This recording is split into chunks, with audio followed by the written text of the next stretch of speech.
Welcome to the latest edition of the Lumbridge Knight Hardcore Ironman series. This will be the final update in the free-to-play world, so we're going to go through a bit of a summary of my stats and equipment at the end of free-to-play, what I've been up to, including the free-to-play endgame, as well as a final quest review, and then the targets for members.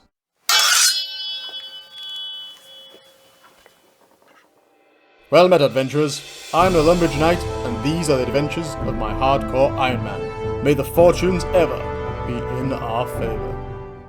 To start this video, I'd like to do a quick shout out to Noobman93 and Smallcoins RS. The bond that I'm going to use for my hardcore Ironman to first become a member was given to me by Smallcoins RS because Noobman93 won a competition and decided to donate it to my channel. So thank you very much, you guys. And without further ado, I'm kind of going to get into a skills summary and a bit of a chat through what I've been up to skills wise. First and foremost, I think the biggest change from my original targets was I only ever aimed for sort of base 40. I'm actually base 60 now. The 63 range was a result of farming the ogresses for money. You can check out my money making video specifically for free-to-play Ironmen. I'll pop the link up on the screen there. But then I've gone and got base melee 60, so 60 attack, 60 strength, and 60 defense as well. This is really just because of the Camdozaal dungeon. Again, I'll pop another link up on the screen because I did a full guide to that dungeon. It's really cool if you're in free-to-play. Definitely worth checking out. The loot from the vault might be a bit iffy, but it's a fun experience, and the Baronite mace is pretty cool. And that's what I used to kind of get me from base 40 all the way up to 60. It didn't actually take that long, and I pretty much enjoyed fighting the golems while I did it. My motivation for that, and we'll get onto that later, was because I wanted to kind of give Obor, and I'm going to attempt to say the name. As you know, I'm usually terrible at pronunciation of these names. Briarflitter, the moss giantess, is an ancient and mystical moss giant boss who can be found in her lair in the Varrock sewers. Briarflitter, I wanted to give those bosses a go, basically because there's a chance that Obor will drop the rune kite shield, and Briarflitter is just another free-to-play instance boss that you can have a go with. The eagle-eyed among you may also notice that I'm now wearing full rune, so obviously I've completed Dragon Slayer. Again, I'm going to kind of touch on that a little bit later because there's probably some hints and tips from that experience that I'd like to kind of put forward, because Elvarg really wasn't that easy to kill and it should have been a lot easier.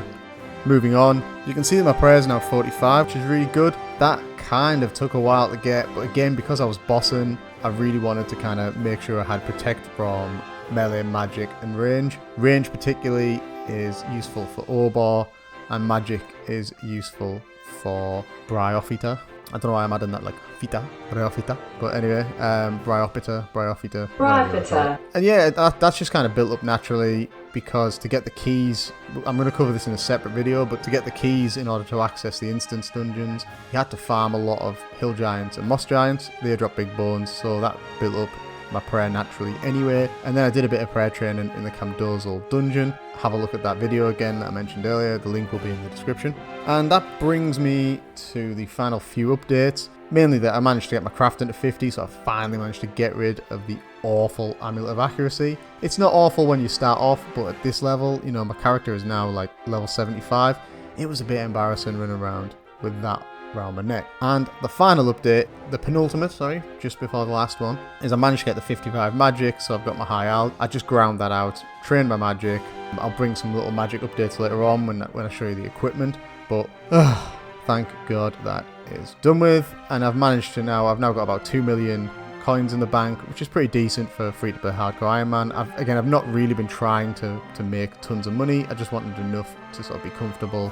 So yeah. And the last thing is, you'll notice that across the board I am overall level 800, which is way overkill. You do not need to be that high to sort of complete free-to-play or to be at a level of completion. But I did attain 40 and everything. Well, plus 40 and everything, including runecrafting. Runecrafting was by far even more painful than prayer, I think runecrafting was. So I'm hoping that members will be able to like accelerate that quickly. So yeah, that about sums up my skills.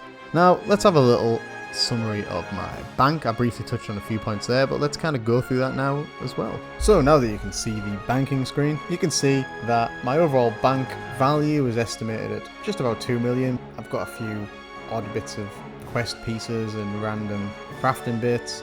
There's my bond, some food, strength potions, energy potions. I've divided it up. I like to use, I don't think I've mentioned this in other videos, but I really like to use these settings on my bank, particularly the placeholders. I find the placeholders so useful. If you're not using them, really have a look at them because it's a game changer in terms of organising and orienting your bank account. It can be a little annoying because you have to right click and release things at times, but generally speaking, it's really useful and it gives you a nice orderly bank like what you can see here. I've got a crap ton of pointless event stuff really. Here's some quest and stuff, wood cutting, crafting, etc. What I would like to show you while I'm in the bank, I really just showed you this to show that I've kind of used, from the previous video you could see I had a stash of rune meds and rune battle axes. I've got high alch, I've high alched them all, and that's given me the nearly 2 million coins you can see in the bank. And while I'm here, I just wanted to show you best in slot equipment. So melee wise, from a hardcore point of view, this isn't overall, but from a hardcore Ironman point of view, you should be able to see on screen now that I've pretty much got best in slot items. I've got an amulet of strength. Ideally, I'd like an amulet of power, but I ain't going to get 70 crafting to craft that bad boy. Not in free to play anyway. That's one that will come in time. Full rune, as I mentioned earlier, I've done Dragon Slayer, so I can now wear the rune plate body. And obviously, rune longsword would ideally be a rune scimitar, but there is only one way to get that as a hardcore Iron Man, as I discovered from my earlier videos, is to smith it. And again, I ain't going to train smithing to like 99, so I can smith a rune scimitar. The only improvement I could make is by getting a rune kite shield from Obor as a drop. That would mean farming Obor. I'm going to try and get another 5 keys for Obor and farm him a few more times just to see if I can get that to drop. But at the moment, Adamant Kite Shield is not bad. Believe it or not, tons of hardcore Ironmen in the game keep asking me how I got the shield. I got the shield from the Camdozaal vault run. I don't know if it's just a really lucky drop that they don't give out anymore or what, but it was from an elaborate chest, which is like the middling chests in the vault run. Now let's move on to sort of best in slot magic. So here we are. I've got the blue wizard hat, the black wizard robe or the black robe, and the red Zamorak monk bottom. I've left some tips in previous videos. I'll put a link up of how to easily obtain these Zamorak monk bottoms, but basically what you see on screen is the best in slot items. The anti-dragon shield is marginally better than the training shield in terms of defense from a magical user's point of view. Obviously I've got an air staff, but I've got, as you saw from my bank earlier, I've got versions of all the staffs in the free-to-play side. You can see it's very limited because magic is extremely limited in free-to-play, but this is the best in slot for everything, I believe. If I'm wrong, shout out, let me know. But basically I've got best in slot. If I want a magic, I can. Now lastly, I'll just look at range really quickly because we've kind of gone through that in the previous video. But in the previous video, I was unable to wear full green dragon hide. Now I can kind of wield that, and we'll probably wield that with the amulet of accuracy actually, just to increase my range attack power. So there we go, just the addition of the green dragon hide body. You'll also note that for the ranger and the mage, I only use the standard leather boots because the fighty boots or the fancy boots actually penalise range and magic attack, which is obviously not the name of the game with this setup. Basically, you can see from this that as far as hardcore Iron Men are concerned, I've definitely got the best in slot items for pretty much everything. I've got all the tiaras, I've got a reasonable amount of runes, not a huge amount. I've got the Skull Scepter from the Strongholds of Security. And yeah, there's not really a lot left for me to do other than farming the bosses.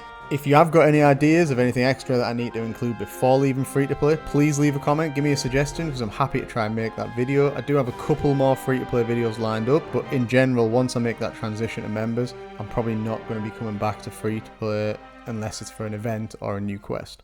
Please like the video and support my Iron Man content. Thank you. Also, lastly on this, I did record some footage for a bit of a magic training video, but it's very similar to the range. So if you're going to train your magic, I'd just follow my range video, but sub in for magic items instead. Pretty much the same steps is exactly what I went through. If you want to see that individual video again, please leave a comment and let me know, and I'll include that video. But for now, I don't think there's a huge amount in it for you, so I'm going to kind of just leave that on the back burner. I'm going to move on to a quick quest summary. So since the last time we went through, there's actually been a new quest, which is Below Ice Mountain. I'll pop that up on the screen and in the description. I also hadn't completed Dragon Slayer. I was building up to Dragon Slayer, which I have now completed. You'll see from my guide, which a link should come up on the screen now if it's released. If not, wait out and it'll be released in the next week or two. That the fight with Elvarg wasn't my finest hour, and I really struggled. I went down, I think I used all my lobsters, or I was like down to my last couple of lobsters in that battle. I really should have prepared for it better because I was more than high enough level to dominate. So in terms of lessons learned, when you fight Elvarg, firstly, I don't think I took any strength potions. Always take strength potions if you're doing melee. It's just an easy way to hit more damage, and they're cheap enough and easy enough to get in free to play. So always take a strength potion. I didn't, should have done that. Secondly, I forgot to toggle prayer, which you should definitely do because she doesn't always attack with fire breath, and when it's not attacking with fire breath, you can probably turn your prayer off because it just uses it randomly. It doesn't detect it, so just save your prayer. I would have gone to the monastery before undertaking the quest to get an extra 2 prayer points. That's also useful. And lastly, when you eat, you can actually move under her feet, so you can like go into the same square that the dragon's in, and she won't really attack you at that point because she like moves out from you. So what that does is it kind of lets you eat without getting attacked, whereas I just stood there and like tanked the whole thing. So I got through it purely by like volume of food and damage dealt rather than doing it tactically, you know, and really putting Elvarg in a hurt locker. I still love Dragon Slayer. It's still my favorite RuneScape quest. I know there's better members quests out there now with fancier animations and better rewards, but nothing kind of beats that buzz of beating Dragon Slayer the first time. I guess I've just got that like childhood nostalgia with that quest. So this kind of naturally brings me into the end game of free to play now, because I've kind of completed all the quests, got the best in slot equipment. What else is there to do? Well, thankfully there are a few well worth it gameplay features in free to play that I've been playing through with my hardcore Ironman. And firstly, the new Camdozaal dungeon, I've mentioned it previously, but the vault runs in there are really cool. As I mentioned, I got my adamant kite shield, which is really worth having, and I also took the time to sort of complete the dungeon and get all the buffs and unlock the Baronite mace. And the Baronite mace is actually really cool, and if you're looking for a little hint and tip, and this is how I managed to train from base 40 melee to base 60, fight the golems, because with the buffs you've got extra defense levels against the golems. Once you've unlocked the Baronite mace, you do an extra 15% damage against the golems, so it's arguably the fastest way to gain experience fighting wise in free to play. Disagree with me if you do there, leave a comment if you think there's somewhere better, but that's pretty cool. Moving on, check out the Camdozaal vault run.